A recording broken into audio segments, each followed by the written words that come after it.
유경 씨가 자랑스레 체중 감량을 자랑하는 이분.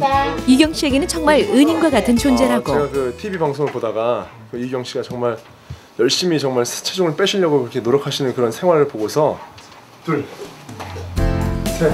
하늘은 스스로 돕는 자를 돕는다고 했던가. 유경 씨의 노력을 보고 아무런 바람도 없이 그저 도움을 주고 싶어 트레이너를 자청했다는 정주호 씨. 정주호 씨는 그녀가 희망을 갖도록 도와준 사람이다. 그리고 유경 씨는 그의 기대를 저버리지 않았다. 과거 162kg이던 그녀, 현재 몸무게는 117kg. 45kg 감량, 확연히 달라진 모습이다. 저 만났을 때가 162kg였죠. 그래서 지금 현재 117. 대략 뭐 달별로 따지면 한 8kg에서 10kg씩 매달 빠졌습니다. 그렇죠? 평균 동안. 유경 씨가 수술을 받은 건 정말 큰 행운이었다. 오른발. 하지만 유경 씨 건강이 이렇게 좋아진 건 단순한 행운뿐만은 아니었다. 자신과 타협하지 않고 현재 안주하자는 유경 씨의 노력의 대가였다. 오늘은 모녀가 함께 외출하는 날. 딸과의 외출은 스스로 얻은 또 하나의 행복. 예전 같으면 서로가 힘들었기 때문에 함께 외출은 꿈도 못 꿀 일이었는데 몇 번을 쉬고 걸었을 길, 이제는 오래도록 함께 걸을 수 있다. 숨쉬기도 힘들었던 시간, 이제는 옛날 일이 돼버렸다고. 자신의 달라진 모습이 스스로도 만족스럽다. 옛날에는 5m? 3m? 그것도 못 걸어 다녔죠. 지금은 한 30분이고 1시간이고 걸어는 다니니까요. 네, 날씬해졌어. 몸도 가볍게 다니잖아. 그전에 엄마가 이러고 다녔어. 그러더니 가벼워졌어, 몸도. 네. 그전에는 더 뚱뚱했는데 날씬한 것 같아요. 날씬해졌어. 조금만 더 계세요. 다음에 올 때는 더 날씬해져 볼게. 그래, 알았어. 어머, 진짜 고맙다. 이렇게 해준다는 게. 네. 유난히 계단이 많은 지하철. 아무리 좋아졌다고는 하지만 쉬지 않고 걷는 그녀가 믿기지 않았는데 그녀를 힐끔거리던 눈길도 찾아보기 힘들다. 1년 전까지만 해도 그녀의 움직임에는 언제나 사람들의 시선이 꽂혔었다. 그 시선이 싫어 자기도 모르는 새 굳어진 얼굴. 그저 남들처럼 걷는 것조차 욕심처럼 보였던 162kg 하지만 유경 씨. 아이들을 돌봐야 할 엄마였지만 자기 몸을 가누는 것도 힘들었다. 감히 누구 하나 도움을 줄 엄두조차 못 냈던 그녀. 1년 전 유경 씨는 오늘을 상상이나 할 수 있었을까? 정기 검진을 받으러 병원을 찾았는데 병원을 찾을 때마다 혹시 문제가 있는 건 아닐까 늘 걱정이 앞선다. 그러나 10개월 전 유경 씨의 수술을 집도했던 의사 선생님조차 유경 씨의 현재 모습은 믿기지 않을 정도로 좋아졌다고 했다. 지금 그러니까 한 160kg에서 110kg면은 한 50kg 빠졌네. 예. 그러니까 지금 아주 계획적으로 계획대로 잘 되고 있는 거고 더 빨리 빼려고 노력하지 마세요. 초고도 비만에서 유경 씨는 이제 자유로워진 걸까? 정말 너무 감사할 정도로 좋아지셨습니다. 아주 고통받는 그런 질병에서 완치가 된 상태죠. 이제 그녀가 그토록 바라던 삶에 정말 가까이 왔다. 그리고 그쯤에서 유경 씨는 또 다른 바람이 생겼다. 욕심 같으면 뺀 만큼 더 뺐으면 좋죠. 근데 그게 조금 욕심이라 그러더라고요. 근데 욕심 한번 부려보려고 그래요. 욕심이 있다는 건 희망을 버리지 않았다는 것. 아직은 100% 만족하진 않지만 시작이 반이라고 했던가. 반 그 이상을 이미 이뤄낸 유경 씨. 다음에 다시 만날 때는 더 건강해진 모습 기대할게요. 네, 이유경 씨 정말 대단하십니다. 네. 그 용기와 의지에 정말 박수를 쳐드리고 싶습니다. 몸이 워낙 무거우셨기 때문에 운동이라는 걸 과연 할 수 있을까 저도 보면서 걱정을 많이 했었거든요. 이렇게 달라지신 모습 보니까 정말 흐뭇합니다. 네, 표정도 한결 밝아지셨어요. 그렇죠. 뭐 예. 몸매도 훨씬 날씬해지셨지만 네. 표정도 밝아지셨고 자신감도 되찾으신 것 같아요. 네, 마지막에 이렇게 웃으면서 운동하는 모습 보면서 저희도 보면서 아주 기분 좋게 웃었습니다. 네. 일반 체중계가요 한 150kg까지 몸무게를 잴 수가 있다고 하는데 예전에는 몸무게가 너무 많이 나가셔서 몸무게가 얼마인지 모르셨대요. 근데 이제 체중계 올라가도 그 이상이니까. 그러니까 이제 자신감 있게 몸무게 이렇게 재는 모습이 참 보기 좋고 앞으로 목표가 50kg 더 빼신다고 하셨으니까 꼭 목표 달성하시고 지금처럼만 하신다면 목표 달성 문제 없을 것 같습니다. 그렇습니다. 예. 저희도 지켜보고 싶네요.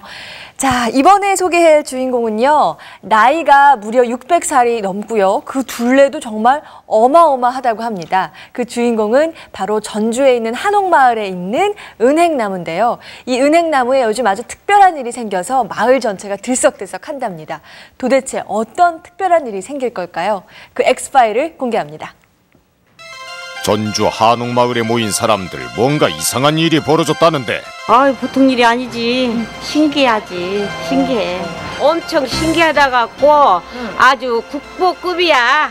It's not normal, like it's not natural, but maybe there's something like mystical about it or something.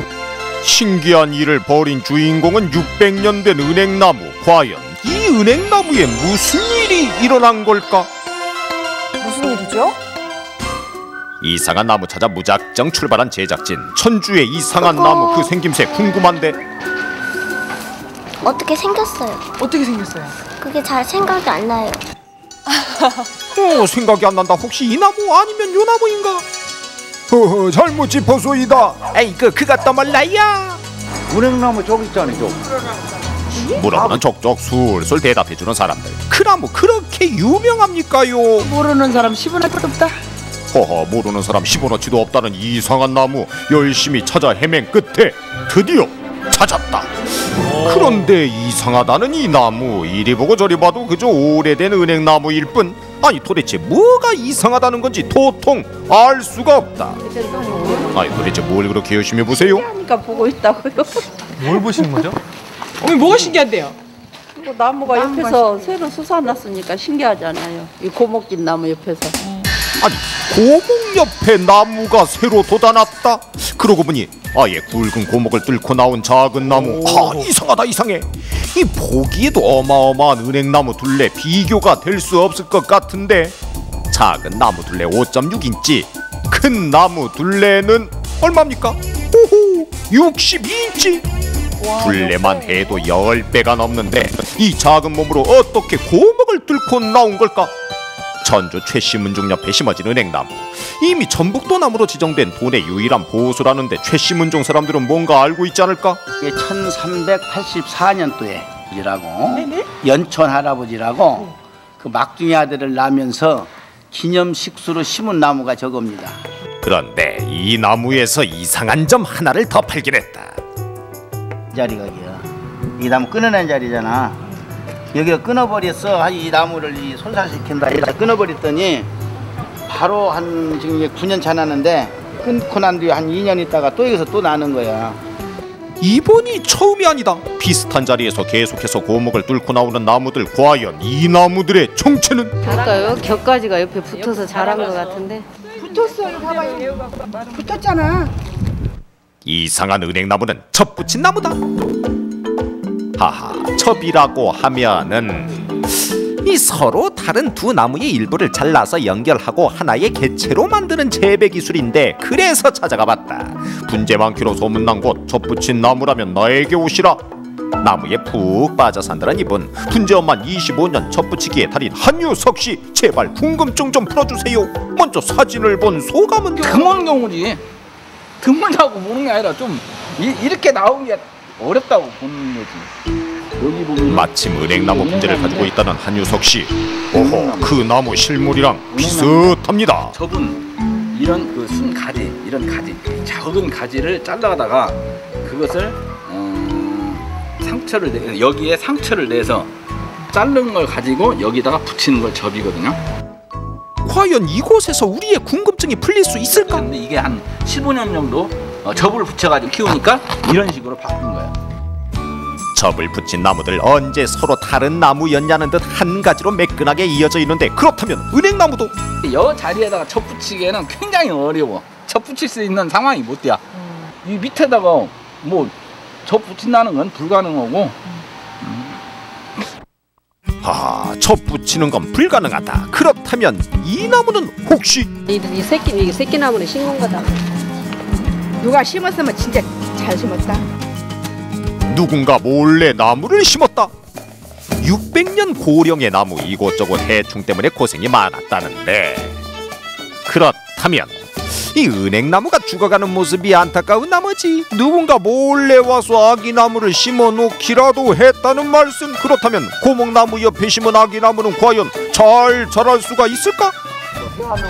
심은 나무가 줄기를 뚫고 자랄 수 있는 걸까? 궁금증 폭발 직전. 그래서 모셨다. 우리 궁금증을 확실하게 해소시켜줄 나무 전령사, 나무에 죽고 나무에 산다는 산림 전문가. 자, 희한하게 자라는 이 나무 정말 누가 심은 겁니까? 그것은 있을 수가 없는 얘기고요.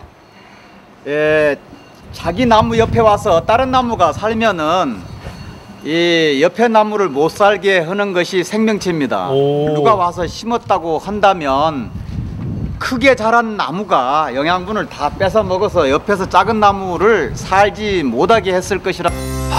누가 심은 것도 아니다. 그럼 대체 뭡니까? 아시는 분? 저는 이렇게 놨다면은 이 나무가 진짜 신기하지. 나무가 새끼친 것 같아요. 은행나무가요. 나무가 열매를 떨어뜨려 스스로 발아 했다. 은행나무 열매가 떨어져 발아의 성공나무로 자랐다. 하하, 그건 말 됩니다. 말 돼요. 그렇다면 자연 발아는 가능한 일일까? 600년 된 은행나무의 건강을 위해서도 새로 자란 나무의 근원을 정확히 알아야 하는 것이 급선무. 전문가와 함께 정확한 원인 파악에 나섰다. 드디어 600년 나무의 진실이 밝혀지는 순간, 나무의 밑둥이 점점 모습을 드러냈는데 보입니다. 조심스레 드러나는 나무의 정체는 어미나무의 분신을 하고 생각되는 새끼나무입니다. 이 새끼나무는 자기 몸집 크기로 보아서 한 6 내지 7년 정도로 생각이 듭니다. 추후에 이 어미나무가 생명이 다했을 경우에는 새로운 새 생명이 어미나무를 충분히 대신해 나갈 것으로 생각됩니다. 다른 나무와는 달리 뿌리에서도 발아가 용이하다는 은행나무. 두 그루처럼 보였던 은행나무는 같은 나무임이 밝혀졌다. 자연의 신비란 때로는 설명이 어려울 때도 있는 법. 600년 은행나무의 추억도 많다는 한옥마을 사람. 심었대야 기념으로. 저기도 아들 달라고도 빈 사람 있을 것이고. 그렇지. 못난 자녀들 잘 되라고 빈 사람도 있을 것이고. 정월 보름날이고 그럴 때는 꼭 음식을 내가 갖다가 여기다 놓고 끊어버렸잖아요. 끊어보는 데는 아주 잘게, 은행이 아주 잘게 해가지고 좀 여는데 그전같이 안 열어. 작년 같은 게는 그냥 이 동네 사람들이 지나가는 사람들이 그냥 어떻게 많이 떨어지는지 아들을 둔 게 행복해서 그런 게 이지. 풍남동 일대를 바라보고 지키고 있었거든. 그러다 늦둥이 아들을 나는 또 신기해서 신문에 나온 거야. 희망을 남겨준 600살 은행나무, 앞으로도 한옥마을의 보물로 잘 자라길 바랍니다. 네, 참 보면서 신기했습니다. 1384년부터 600년 넘게 이어온 은행나무가 회춘을 한 거였습니다. 그죠? 그렇죠. 신기합니다. 네, 옛날부터 마을 사람들이요, 좋은 일 있을 때나 슬픈 일 있을 때나 이 나무 주변을 많이 이렇게 맴돌곤 했다는데, 이렇게 회춘한 나무를 딱 보면서 이거 길조다 이렇게 생각을 하셨다고 하니까 부디 이 한옥마을에 좋은 일이 좀 많이 있었으면 좋겠습니다. 네.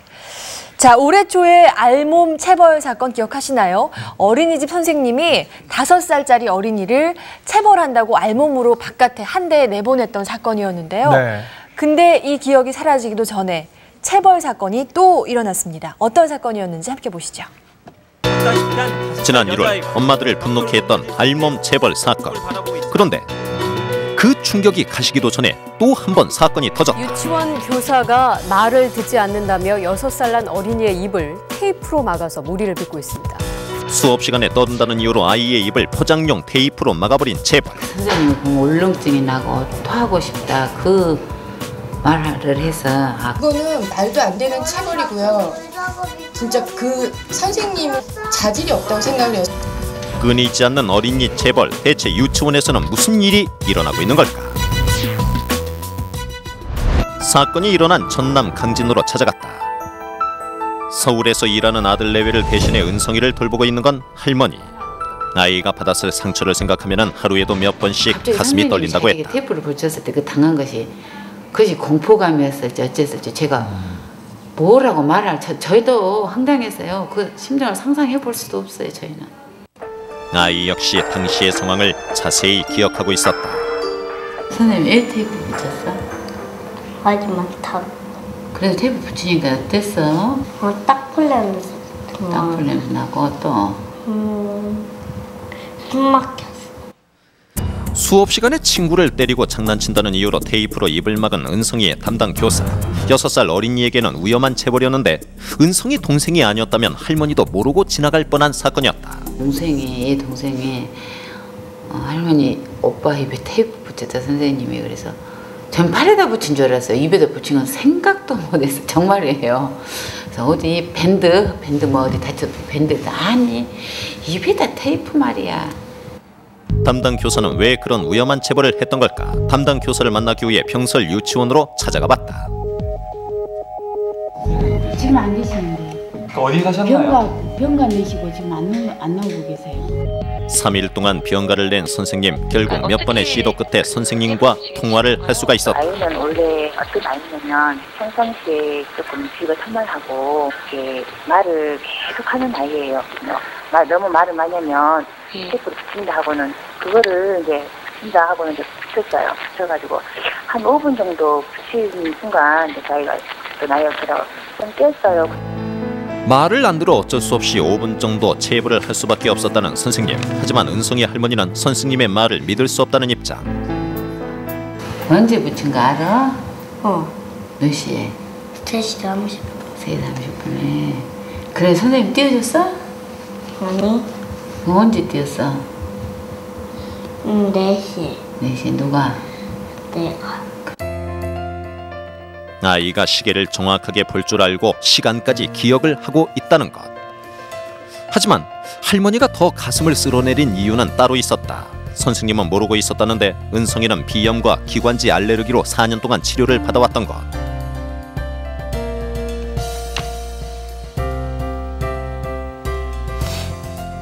비염 증세가 있는 애들은 결국은 구강호흡을 해야 되기 때문에 입에 테이프가 되어 있으면 아무래도 숨쉬기는 좀 곤란한 편이겠죠. 다른 건강한 아이들에 비해서요. 그날 오후 은성이의 경찰 조사가 있었다. 사건이 커지면서 신고 없이도 테이프 체벌 사건이 경찰 조사에 들어가게 된 것인데. 할머니가 나도 애 키우고 있고 선생님도 마찬가지로 애 키우고 있는데 그런 입장에서는 하면 아무리 애기가 말 안 듣고 말이 많다 한다고 할지라도 테이프로 막은 건 좀 과하다고 생각하잖아요. 경찰 조사를 받기에 아직은 어린 나이. 아이에게 상처는 또렷하게 남아 있었다고 했다. 그냥 그 선생님을 같이 안 보는 선에서만 했으면 좋겠어요. 그냥 선생님을 보면은 뭐 얘네 물어보서만 울렁증이 생긴다고 하니까 토할 것 같고 한다니까요. 그렇다면 교사에 대한 처벌은 어떻게 되는 걸까? 담당 교육청직원의 말을 들어봤다. 그러니까 이번에 예를 들어 징계를 당하게 되면은 그 후속 조치로서 이렇게 내신을 받을 수가 있는 상황이 되는 겁니다. 그러면 다른 데로 그 정치로 간다 이 말이죠? 그러죠, 그러죠. 근데 그 부분이 대단히 이제 다른 데가 아니라 우리 군 내. 네. 결국 전근도 군 내에서 이루어진다는 것. 사건 이후 잠시도 할머니 곁을 떠나고 싶어하지 않는 은성이. 유치원에서도 할머니가 밖에 보이지 않으면 불안해한다고 했다. 신경을 못 썼다고 치면 지금이라도 와서 애기 상태는 어떻습니까? 애기는 그래도 잠 잘 자고 밥 잘 먹습니까? 단 한 번도 그거를 상태를 물어본 교육자가 하나도 없었습니다. 당국자도 그렇고요. 물론 해당 선생님도 그렇고요. 심리 치료를 한 번도 받지 못한 은성이와 함께 처음으로 심리 상담을 받아보기로 했다. 보통 근데 12명이 다니는 게 아니고 밥도 안 먹고 이제 웃고 자고 그 다음 날은 구석에 앉아서 이제 똥을 누더라고요. 아주 할머니를 못 알아보고 누더라고요. 이제 한 8시 반에서 9시 사이에 어두워지니까. 예. 네. 먼저 은성이의 그림을 통해 심리 상태를 알아보기로 했다. 평소 그림 그리기를 좋아하는 은성이는 어떤 그림을 그려낼까? 눈 같은 경우 정면인데도 눈을 어떤 상황을 지금 제대로 보려고 하지 않은 이제 그런 상태. 그 싹키지만 이것은 나무의 형태거든요. 그 속에 이렇게 숨은 거는 보호받고자 하는 그런 이제 욕구를 우리가 의미한다고 할 수 있습니다. 어린이와 체벌 교사만 있는 공간에서 보호받지 못하고 있는 어린이 체벌. 하지만 이런 충격은 어릴수록 큰 상처를 주게 된다는 게 전문가의 의견이다. 예, 아이들의 뇌는 아직 미숙하고 또한 심리적으로도 성숙하지 않은 단계이기 때문에 단 한 번의 심한 체벌만으로도 아이들에게 커다란 심리적 상처를 안겨줄 수 있습니다. 자칫 잘못하면 평생 잊을 수 없는 마음의 상처로 남아서 각종 정신질환에 걸리기 쉬운 취약성을 갖고 있습니다. 6살 여자아이가 우리는 지난 1월 알몸 체벌 사건의 피해자였던 피해 어린이들의 부모님을 만나봤다. 아직까지 후유증에 시달리고 있다는 아이들. 심리 치료를 받고 있지만 아직까지 완전히 충격에서 벗어나지 못하고 있다고 한다. 엄마랑 떨어지는 걸 아주 많이 싫어해요. 잘 때도 꼭 손잡고 자야 되고, 뭐 엄마가 일단 시야에서 안 보이면 애가 불안해하고 초조해요. 가끔 제가 말을 꺼내면 무서워갖고 못하게 입을 막거나 뭐 잔다고 자기 그냥 잘 거라고 그러고 자버리곤 해요. 아직 알몸 체벌 사건에 대한 해결도 없는 상태에서 또 터진 사건. 엄마들은 이번 사건에 대해 안타까움을 호소했다. 테이프로 입을 막아놓고 그거는 말도 안 되는 체벌이고요.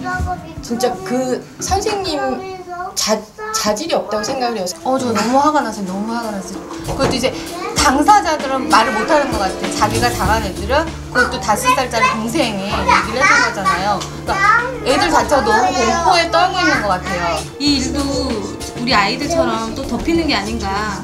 잠깐 며칠 이슈가 되다가 또 묻혀버리진 않을까 그런 걱정이 돼요. 훈육이란 이름으로 자행되는 어린이 체벌. 확실한 대책과 함께 교사에 대한 인성교육이 절실하다.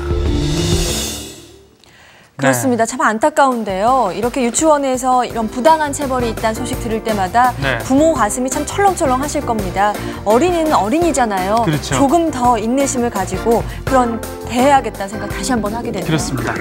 내일 금요일에는 저희가 새내기 아나운서 4명과 여의도 공원에서 야외에서 인사드리겠습니다. 화제 입중과 함께하고 싶으신 분들은 여의도 공원으로 나오시면 좋겠네요. 네. 저희는 내일 인사드리죠. 안녕히 계세요. 5, 네. 6, 1, 생각해봐. 내일 이 시간 새내기들의 다양한 도전이 시작됩니다. 물개와의 대격돌 현장. 적수공을 사수하라. 화재에 대비 대규모 실전 훈련. 노래 인생 50년 패티김과의 만남까지 이들이 함께했습니다. MBC 신임 아나운서들입니다. 봄 특집 생방송 화제 집중 신임 아나운서들과 함께한 4인 4색의 이야기 내일 이 시간에 펼쳐집니다. 너라고 평생 팽팽할 줄 아느냐? 주름을 다스리는 법을 알고 있습니다. 주름을 다스리는 붉은 힘. 다나한 알주투. 깊은 주름에 먼저 쓰시지요. 저는 요리마다 김치를 몰래 넣어요. 애가 싫어한다고 안 먹일 순 없잖아요. 엄마도 참 끈질기시다. 어머니, 요구르트도 김치 유산균으로. 식물성 유산균 N요. 피자를 시키면 요리가 온다. 매콤한 캡시컴 소스와 텍스맥스 양념의 깊은 맛이 도미노 리코솔레 피자. 같이 먹죠. Creative Dominoes. 세상의 리더를 꿈꿉니다. UN 사무총장, 우주 비행사, 영화 감독, 세상의 리더로 키운다. 그랑노블 위드맘. 너 너무 민감한 거 아니야? 그날 알았다. 아무나 만나선 안 된다는 걸. 부드럽지 않으면 날 감당할 수 없어. 난 바디피트와 맞아요. 탕요리 전문가, 볶음 요리 전문가, 덮밥 요리 전문가. 127명 요리 전문가의 노하우로 손수를 만듭니다. 요리를 깨우다. 손수.